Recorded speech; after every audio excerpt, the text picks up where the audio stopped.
Hey Lakia, this is Rob here. I've got your latest courtyard scheme and I want to give you some feedback on it. Um, and so what I'm going to do is just check my notes very quickly here. Looks like we're going to be looking at bus drop off, turnaround space for cars, some space at corner for breathing room, sidewalk access might be closer to the corner. Consider taking the building to the ends of the site. And then I'll go into your other drawings, I'll go into your plans in detail. So first off, I want to commend you on the amount of evolution you've been able to do in the short amount of time you've been working on. I think it's great. And so you should take my feedback as a compliment, and I think you should continue the pace of what you're doing. Now, a couple things here. It looks like you have an arrow here pointing to sidewalk, but I think that's really the sidewalk. So one thing you want to start to think about is how you actually make these things work. So you need probably 18 feet here just to get a decent turn in and turn out. And then one of the other problems, of course, is that cars, this is a one-sided lane, so as cars come out, actually, I'm sorry, you need this to be 24 feet because there's actually cars going in two dimensions, in two directions. So that's 24 feet wide at minimum. And of course, when you draw your trees, really tree that up so that it gets kind of nice and solid along there. And somehow people are going to have to get from here over to this entry. So I have a feeling that your outdoor garden is going to be bisected by a pathway across it, which is going to give you two little areas to play with from a site perspective. So these cars have to turn around. So at the end here, if it's full or something. So you're going to need to create something of a turnaround where if I come down here and all of these spaces are full, I can kind of back up like that and come back out. I hope you follow that.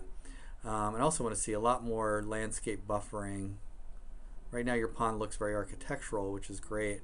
I do believe there's a landscape buffer in the code that you need to pay attention to. And this pond could be this beautiful kind of natural thing that could go around like this.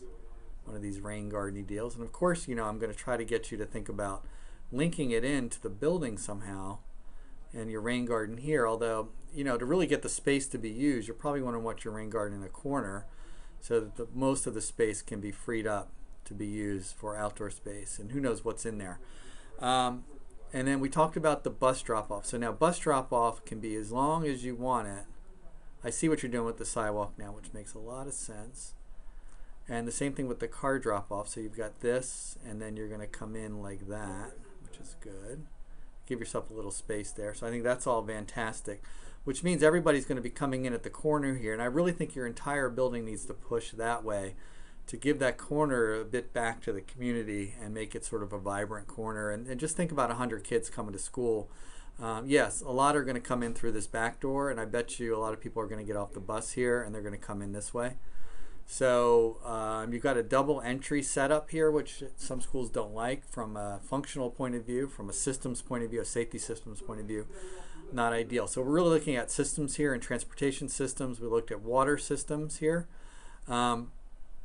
I do think that you're going to need some sort of loading or some way to get things in and out of the building without having to walk across. Now, you could have a van, in the midday, vans could pull up here and you could bring stuff into the building. Obviously, you're going to want to have doors along here too. And I'll talk about this vestibule in a minute as we go forward. But again, I think it's interesting the way you handle this. One thing I was thinking is, and you'll see when we get into the plan, is you might want to think about just bringing the building right up to the buffer zone and giving yourself, because I don't think this space is very valuable unless you're going to make it a community garden for vegetables. You might want to consider extending the building out this way all the way to the edge of the buffer zone, whatever the requirements are. And I guess typically this kind of parking, the other way to think about it is to have an out, to just come back out to Kelly. If you do that, then you really only need 18 feet there because you just need to back up. So you might want to bring this road through, which moves your pond over here a little bit. And I don't think that's the end of the world. It could be okay. So your pond kind of sits up in here now, and then it kind of goes like this. And then I was thinking that your building has to crack open to let this rain element kind of go through and tie everything together. It could be that there's something in the lobby also that's another water element that begins to tell a story about how water is moving along the site. We know that the contours are sloping from that way. So actually your building at this point is almost a 6 feet above the grade, the natural grade. So it's also possible that you could begin to tuck a basement under there. And one of the things I'd been thinking about was instead of putting a rain garden here, is actually putting the basement under here and having a mechanical room underneath this, which would allow you to feed into all of your other rooms. And I'll talk about that in the next drawing.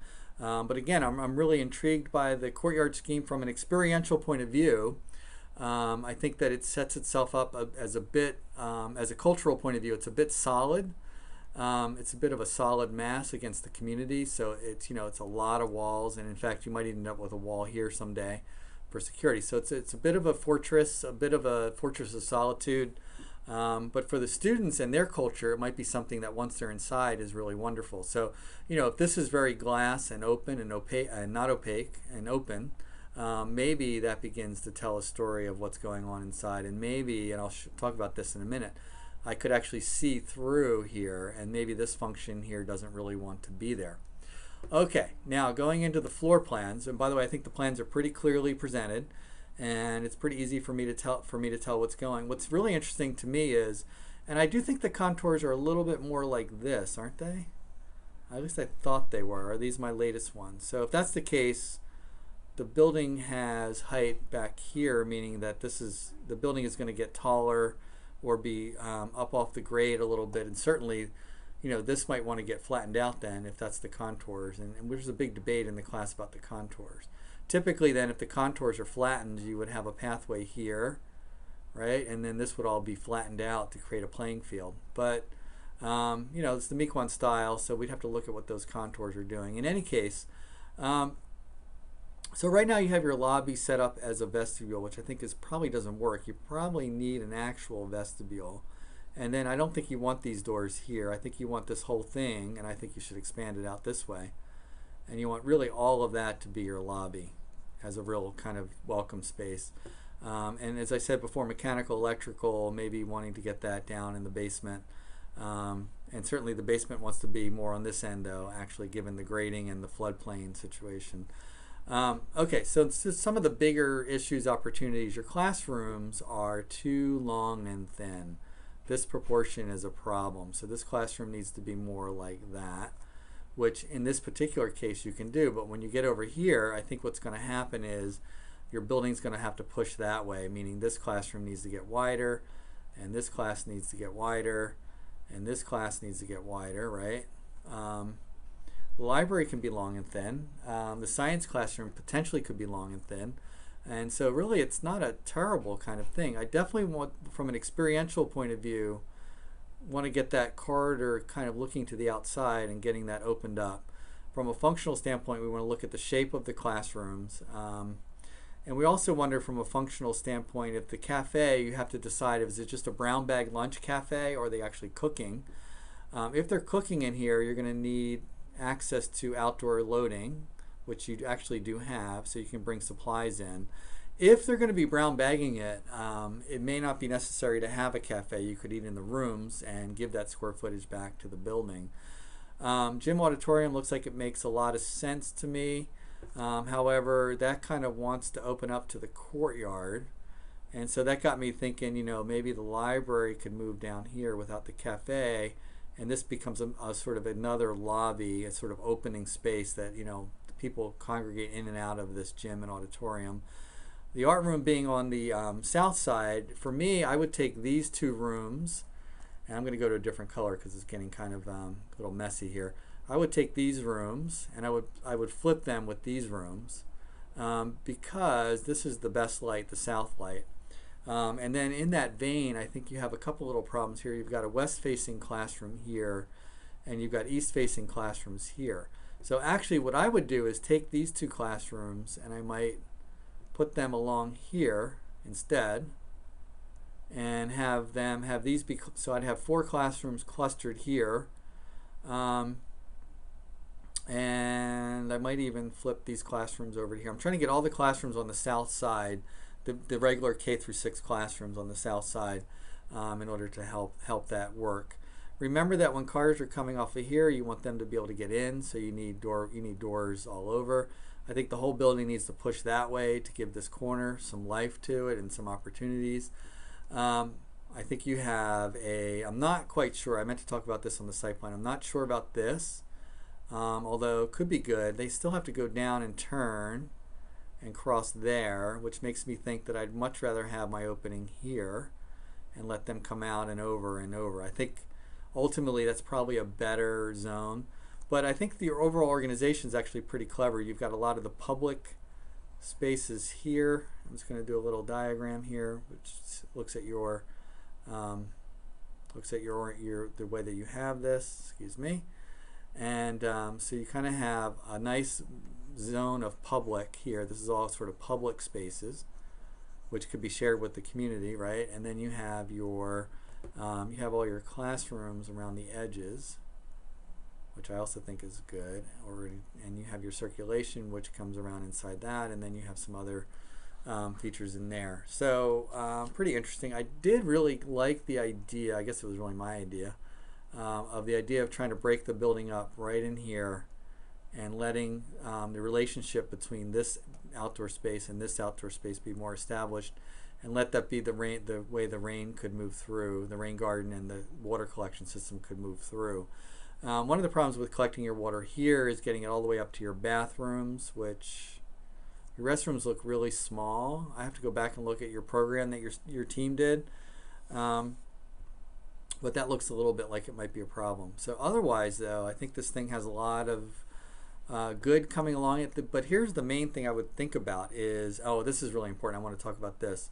So your site, your site is sloping, which really means your pond is down here, unless you're actually talking about building it up. So really, your pond is down at this level. And if I look in section, you see I have almost another whole story here where I can actually get a basement right in there without spending a lot of money because it's already graded. And maybe that's where your mechanical room ends up, or maybe some of your other rooms. I like your idea of the covered parking with the photovoltaics, which I think is over here somewhere, or is it over here? It's hard to tell. The other thing I really think you need to consider for this scheme is actually going to a second floor. Now, the reason I say that is I don't want to just make lots more budget, because you've actually designed a school that's very cost efficient. You've got a lot of slab on grade. You've got a lot of you only have one level. So, however, though, one of the things that's interesting about a two-story scheme is you have this beautiful cloister, and you kind of want to have the circulation like this open on all sides, and then you kind of want to have your architectural forms kind of following along here like this, right? And if you try to do that and you don't put any forms on the inside, you don't have enough square footage. So if you went to 2 stories, or maybe this is 1 story and this is 2 stories, and you get a bunch of classrooms on the second floor facing due south and looking down onto the center of the courtyard, I think there's some opportunities by looking at a 2-story scheme, or at least a partial 2-story scheme. I think it'll make your building a little tighter and better. But I also know that you've done a lot of work and you're probably getting tired of changing the building. But I think there's a lot to be said for that as a general parti. And a couple things that again, thinking about from an experiential point of view. The other thing I wanted to mention is, you've got this view to the bridge. So the building, I was thinking, the building could begin to come down further onto the site. I don't remember where the buffer line is, but you could do something special here. And we talked about that in our guiding principles, that maybe there's some element that begins to break up against this. Sometimes you'll see in these old cloisters, and you should be looking at monasteries and old religious kind of retreat communities have this kind of cloistered look. But I think you've got, this is kind of interesting. Actually, I kind of really like that. It is very far from the building. I mean, the common sense would be to put the parking along here. And I don't really want you to do that, by the way, but a common sense would be to put the parking along here, and then you can go right into the building. This actually helps to make an outdoor space here that's sort of defined, which I kind of like. And I think you might need like a fence along here, some sort of beautiful living fence. And you're probably going to need some sort of, element down here. I don't know what that's going to be. But I do appreciate seeing the project in context. Very low building. I have to think that your gym in 3D, let me take another look. These buildings, these forms should be popping up higher than the rest of the building because they're of their function. So I'm cutting a section that way, or I'm right through there. And I'm looking at this, and I'm looking at this, and then here's your courtyard. This is your courtyard, right? And then you have regular one-story building. And I was trying to get you to put your mechanical under here so you could feed in to these spaces. But in any case, your gym is going to be taller, so you have a chance for clear story and getting some sunlight down into that, bouncing off of here like that. That would be pretty cool. So you have a chance to differentiate the form. The form is very flat and pancakey right now, so I think you have an opportunity to begin poking up forms and poking down forms to create something. But I wouldn't deviate too much from that. We talked about the second floor idea. That's also something you might want to explore. And I think that kind of gives me, I would love to see some eye level perspectives. You're giving me too many aerials that aren't telling me more than what I had there before. But overall, I think a good evolution of what you had, depending on what you and your group decide. And I'd love to meet with you guys, maybe even tonight. I'd love to talk to you guys on the phone. I think there's a lot going on here that is, whoops, I'm going to go this way. A lot of really interesting stuff going on in your project here. So I hope that this feedback will help you. And I'll look forward to seeing what your next iteration will look like. Thanks.